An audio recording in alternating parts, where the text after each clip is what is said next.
in Nepal. Our protest was very peacefully, but during this protest, we lost 76 young peoples and other peoples also. No one is safe from a repressive system. When injustice strikes, we think it strikes far away. It's never far from anyone's doorstep. So we have to stay focused and be in the same boat and say that we are going to denounce this violence together. Hello, everybody. Welcome back to Equals. This is Max, and just Max at this point. I think that's the first. This interview, which you're about to hear, was originally done by Naf and I, but Naf is now on maternity leave and in fact has had a beautiful baby boy called George. So you've just got me doing this introduction, an amazing episode. And the theme of our Davos paper this year, Resisting the Rule of the Rich, is how rich people have captured politics at the top, but also, importantly, how people are fighting back at the bottom, and particularly the activists who are protesting all over the world against austerity, corruption, inequality, incredible bravery being shown. And we're very privileged today to interview three activists from different countries. First of all, you've got Pawan Gautam, one of the Gen Z leaders in Nepal, where they toppled an entire government. Incredible bravery there. Fighting back against corruption. You've got Wanjira Wanjiru from Kenya. She's based in Mathare, one of the big slums on the east of Nairobi. What an amazing woman. Her video of defying a police officer during the protest in 2020 went viral, where she said, when we lose our fear, they lose their power. Incredibly inspiring. And then last but not least, from France, Assa Traore. She's an activist who was driven to activism after the death of her brother at the hands of the police in 2016. And there are some distressing descriptions in the interviews, of violence, and it's just a warning on that. And also, I think for the first time on Equals, the interview with Assa was originally done in French, and what you will hear is a translation of that interview over the top. Anyway, without further ado, let's listen to these three amazing people.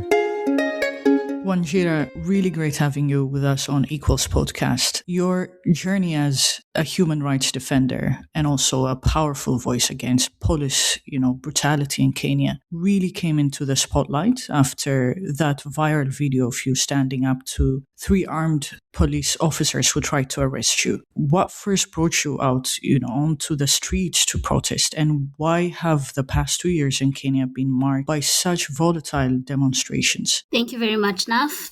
Thank you for having me at the Equals podcast. Well, for me, I think the extrajudicial killings that have been happening in our country are historical, first of all. The same way the colonial police were treating natives in the colonial era is the same way that the current police keep treating us today, and especially people living in slum areas have sort of normalized the police brutality that happens, except now the young people are standing up against it. Young people are rejecting this injustice and violations and loss of lives that has become normalized by the state. So in 2020, I am part of a movement called the Social Justice Movement. It's mainly young people from the slum areas coming together to say that they are sovereign citizens, to reject the police killings, to say that they matter really in a country that seems to tell them otherwise. And we have an annual march called the Sabasaba March for Our Lives. Sabasaba has a historical context in Kenya when people rose up against the dictatorship of the president Moi at the time and demanded for multi-party democracy. So young people brought back the spirit of Sabasaba from 2018 to actually 2025. Interestingly, from 2018, we would mobilize, but these protests did not need anyone to mobilize Kenyans for Sabasaba. Thanks so much, Wanjira. I actually didn't know about the historical context, so really important that you provided that, meaning, my understanding was in the current context. I've been trying to follow what has been happening in Kenya, but I really found it interesting how you linked it, to the colonial past and to the normalization of violence. So in that video, Wanjira, the police eventually back away, and you turn to the crowd and say, when we lose our fear, they lose their power. What did you mean by that? And why is this message so important, not just for Kenyans, but, for people everywhere? It was mostly exhaustion of the injustice that turned into courage as I chanted, when we lose our fear, they lose their power. As I refused to be arrested because I know I have a constitutional right to go to the streets and protest. It was just being tired of this injustice and not understanding why it keeps happening despite all the efforts we have put in terms of the legal proceedings to challenge police brutality, going to court and showing irrefutable evidence of police killings, publishing a report titled Who is Next Report by the Mathare Social Justice Center. You can look this up. There's 803 cases documented of police brutality. I got to realize that it is our fear that fuels injustice and violations. It is our silence that continues to perpetuate a system that does not seem to treat us like we matter, when we know very well that we are sovereign citizens. We are sovereign people all over the world. We are people who deserve dignity and respect and honor. But the moment we keep being silent, the moment we tolerate, the moment we don't stand up against injustice, it is sort of a loud consent. It is, I've written a poem that says, silence is the muscle that gives the monster teeth. It's almost like giving them a go ahead. So me chanting that in the streets was really from the depths of my heart. And it was also like a rallying call for people to not be silent, for people to stand up against injustice, for people to use their voice to shout, to speak up against it and sort of break this normalization of injustice. It feels old. It feels like it needs to go away. And I think this is the exhaustion that a lot of young people all over the world are feeling right now. We do not relate to this subjugation, to this tyrannical means that people in leadership are trying to enforce on us. We're feeling that the world needs to be a lot equal, a lot just, a lot people respecting each other, people seeing each other for sovereign human beings that they are. So it was calling on all citizens of the world to reclaim their sovereignty wherever they are, and not just in terms of the government. Everywhere you are, do not let anybody treat you as a doormat or a pushover. Stand up for yourself. Use your voice. It matters that we stand up. I hope you really know that you're a great inspiration, Wanjira, because in a lot of African countries, as you said, actually, the silence, there were messages on social media saying, since we cannot protest, let's bring the Kenyans into our countries to protest on behalf of us, which I really found funny. I'm not going to mention some of the countries, but I really hope, that you're a great inspiration, and, the other Kenyans that took to the street. Thanks so much. Power. And so equally, the protests in Nepal have been hugely inspirational, and we've seen protests across South Asia this year, and predominantly kind of young people, Gen Z, protesting against economic inequality, corruption, those kinds of things. Can you tell us, from your first-hand perspective, what's it been like in Nepal across the past year or so as a protester, and how did you find yourself involved? Thank you for the questions and organizing this, as a beautiful place for us, sharing our voices through this broadcast. Before Gen Z protests in Nepal, there is the many kind of economical inequality, corruption, and the social injustice. The first of all, economical disparity is the main cause, and around 2,400 young peoples they move to country for the better job and education purpose. And another one is the 22.7 peoples are the unemployment, and other one is the very we see corruption issue, and government always protect the mostly they always protect the corrupted peoples and organizations. So that kind of scenarios are happening in Nepal, and we organize one campaign starting to September 1st, and in September 4 there is a social media ban. 20 plus social media was banned because that directly interconnect the youth and the changes. And so that kind of scenarios happening in Nepal, and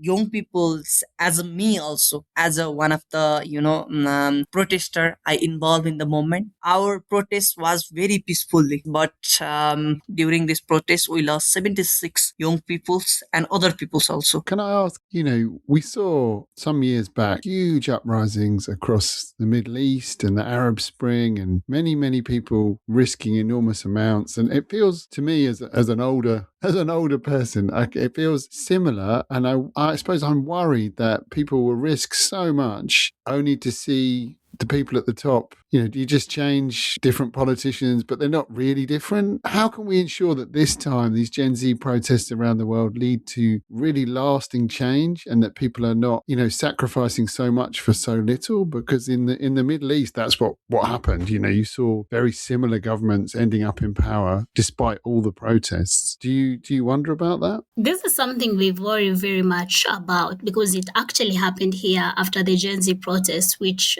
just like in Nepal, were very much about the economic situation of the people of Kenya. And here in Kenya, the people who collected power are the same people who have been in power. It was the former prime minister with his political party, the Orange Democratic Party. And now we are talking amongst each other as young people to say that, yes, we were leaderless, we were tribeless, we were partyless, but we have to institutionalize the Gen Z movement for us to be able to achieve any meaningful political gains. So we are having conversations about consolidating the Gen Z movement in Kenya, institutionalizing an organization that is not just political, but also cultural and social, something that could be passed down to generations with these values and ideologies that we currently embody right now. I think I'd like to advise the same for other people who are on the streets fighting for a better country. Other people in Nigeria, in Tanzania, in Mozambique, in Nepal, everywhere there were uprisings. Let us get organized, because mostly the uprisings in Kenya, for example, in Tanzania, it was just young people storming the streets and rejecting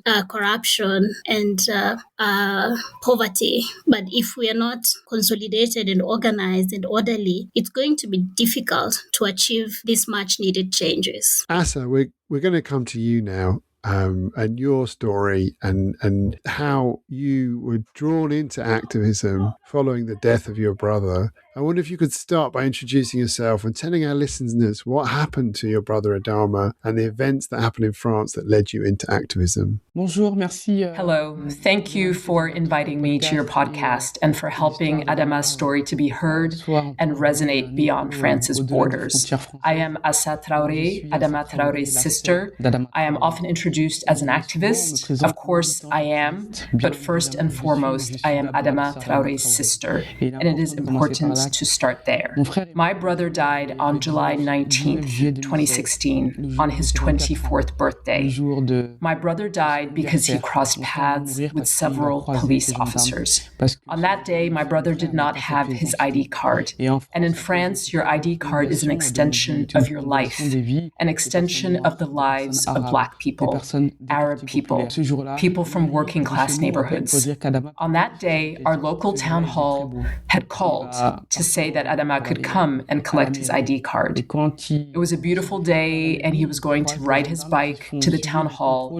When he was on his way to the town hall, he came across the police who were checking IDs, and Adama, overcome with fear, ran towards the town hall because he knew he didn't have his ID with him. I think this is a feeling that only people from these neighborhoods, people of color, can understand. And for no reason, the police ran after him. They ran after him, they went after him, they beat him up in front of the town hall. He didn't have time to get inside the town hall.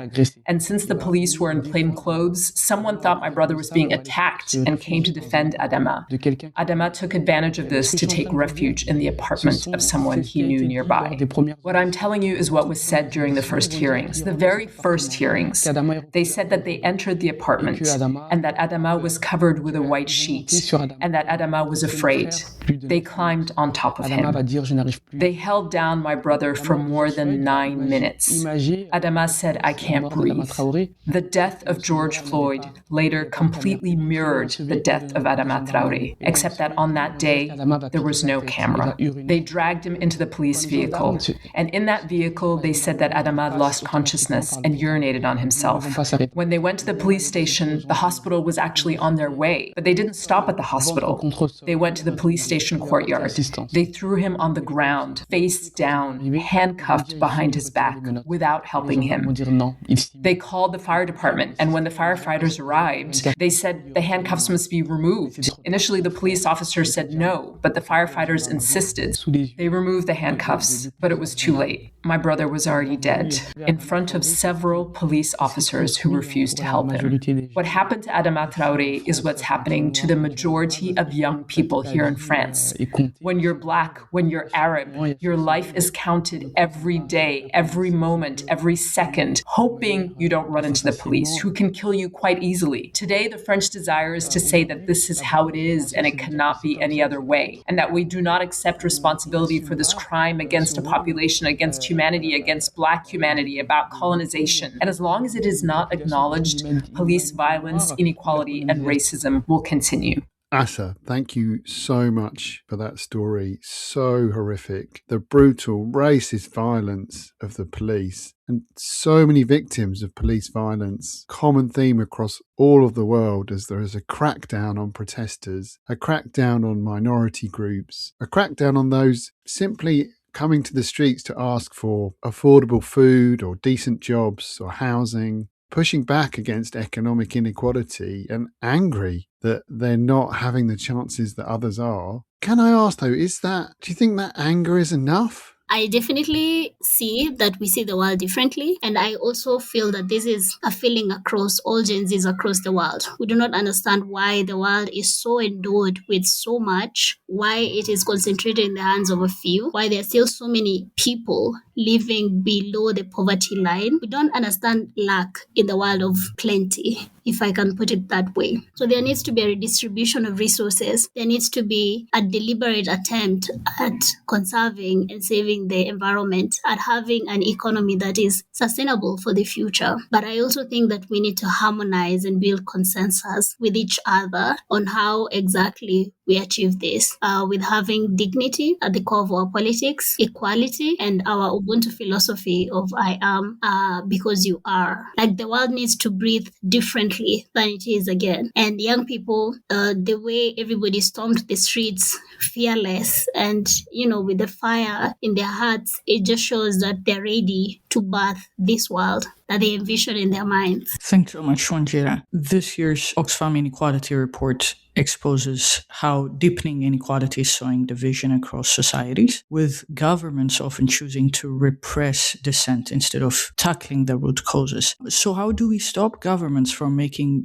this choice again and again? Okay, for my side, as a Gen Z, as a youth, the different kind of research showcase that kind of scenarios are happening, because injustice is still in our society, and that is the main cause to people's go in the protest and go in the road. That kind of scenario is happening. For that's why we established our clear goal, specified the policy change and the social transformation we wanted to achieve, help them maintain the focused directions. And another one is the Pure Alliance, to collaborate with the broader civil society to organize and amplify our voice, provide the additional resources, support, and other things. Engaging with the dialogue with the policymaker, with the different kind of other stakeholder, including the change and youth for the nations. Another one is the clear alternative structure to establish the platform for youth and other peoples in the decision making process, older than to accountabilities, and the focus on the different educations and other things. They recognize all peoples,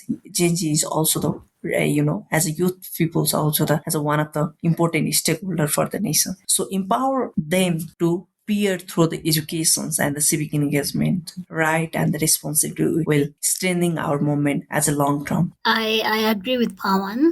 I also want to add the aspect of capturing political power as ordinary citizens, as ordinary people, as young people, supporting each other to capture political power so that we can enforce those policies by ourselves, because we have seen a lot of institutional capture by the people who have money. They sponsor bills and have their policies pushed. So I think we need to concentrate power at where the ordinary citizens are and take it from the people who have money. Because right now, money is synonymous with power. Well, that should not be the case. The ordinary citizens are the sovereign citizens of the land, and they need to have the voice and the position to be able to make decisions and policies that directly work at improving their lives and dignifying themselves and everybody else.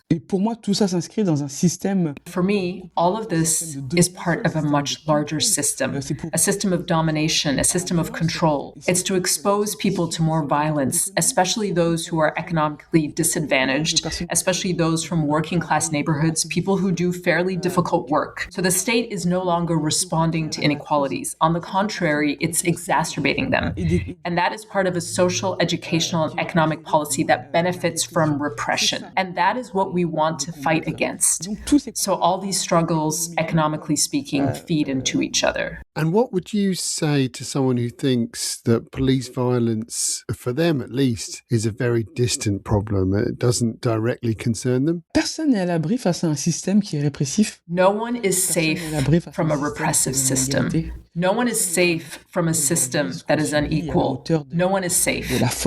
Today, what we are going through matches the strength of what we represent, because we are a force. We are not victims. We are not a victimized people. And today, it means that when we don't denounce what's happening to others, it will inevitably happen to us. Above all, we must not forget that rights have never been guaranteed. We have never lived in a country where there has been equality. It doesn't exist. We haven't experienced it yet. When injustice strikes, we think it strikes far away. It's never far from anyone's doorstep. So we have to stay focused and be in the same boat and say that we are going to denounce this violence together. So, the media, and to some extent the protesters around the world have been defined as Gen Z, so really around a generation. But do you think you've got more in common with older people who are poor than, there must be some Gen Zs in Kenya who are very rich. So how helpful is the generation description of these protests to what people are fighting for, to your mind? I think that the Gen Z protests were very much classless. Much as they were led by the poor youth, we also had a rich youth joining the protest because they are also against these injustices that are happening in the country. We saw Gen Z calling out their parents who are in parliament and being used to subvert the sovereignty of the Kenyan people. So I feel like that it is a bit of a generational bit, but we definitely have a lot in common with the older generation who have always fought for a better world, because I know that there are people who in their youth, they were there fighting for a better country and a better world. And when they saw Gen Zs, it was like a new fire had been lit in their hearts, and we definitely resonate with that. So in as much as it is a generational, it is also very much a personal set of beliefs. But there is something about this generation that wants to see an end to injustice and poverty. How about you, Pawan? What do you think about that? I agree with my peers' opinion. It's the moment it's classless. All the protesters, all the youth, they come from the poor and also the low income background who face the disparity in the social institutionals and all the background. But all the peoples are together. Interesting, thank you. Okay, one last question for all of you. What gives you hope when you look to the future, and what makes you feel like change is possible? We have to change. I think that first of all, politically, there needs to be a strong and profound change. There really needs to be a renewal in all of this, to reestablish social justice as a core priority and to invest in public services, to reduce the wealth gap, which is a real problem today and a form of discrimination. This wealth gap is deepening poverty more and more. We have people who do not have access to healthcare, people who do not have access to the education they deserve, people who eat very poorly, people who live in unhealthy environments, people who are and who will be in even greater, ever-increasing precariousness, people who have to deal with the police on a daily basis. Nothing has changed without mobilization. Nothing has changed without a balance of power. Nothing has changed without citizens rising up. And today, what gives me hope hope is all the solidarity that is building around these young people. We have a youth that is effervescent, a youth that is not afraid, a youth that is moving forward. We have brought the issue of racism and discrimination to the fore with the name of Adama, and we have brought it to other movements where anti-racism was not at all their focus. So these are issues that have long been denied, and today they're being debated publicly. The hope is that we have people who say, I don't want to be a spectator anymore. I don't want to watch this anymore. I don't want to be responsible for this anymore. I don't want to be in a country where Black and Arab people are killed. I don't want to be in a country where Black, Arab, or women of color, when they stand up, are no longer seen as women, but as women who must be silenced or shut down. And I think that change is also happening. And that's an important source of hope. What gives me hope is the certainty that change is inevitable. I mean, change can only come. Look at what the world is right now. Look at the injustices that are happening all over, in Congo, in Palestine, in Sudan. Historically, we have seen that the people have never been defeated. I am also hopeful because of all the uprisings I have seen, these are individual people who would feel deep in their hearts that they have a responsibility to stand up and birth this new world. I'm also hopeful for intellectuals to take the time to bring about this knowledge, like the Davos report. It gives me hope that there are people who are constantly thinking about how to make the world a better place. I'm hopeful because of each and every individual that has stood on the line for freedom wherever they are. Those little acts of resistance build to one big change eventually. Yeah, and I'm also hopeful because I know that I am there realizing this new world. It's really on its way. Arundhati Roy, I like when she says that a better world is not only possible, she's on her way, and on a quiet her, I can hear her breathing. Yeah, I'm hopeful because the ordinary citizens have realized their power now. Thank you, Wanjira. Pawan? Yeah, I hope for the better good governance. I hope for the incorruption. I hope some constitutional reform also. I hope for the prosperity, inclusive societies, and I hope for the social justice. And youth are not leader of tomorrow, but also the partner of today. Thank you. Thank you. Thanks, guys. That was amazing. Is there anything more that you would like to add? Just to add that people should not forget to organize. We agonize on the streets. Now let's get organized. Let's build institutions that will outlive us. Thank you, Asa, Wanjira, and Pawan. Thank you so much for giving your time and the bravery you're showing. Keep fighting. We're with you. It's been great having you with us. Thank you.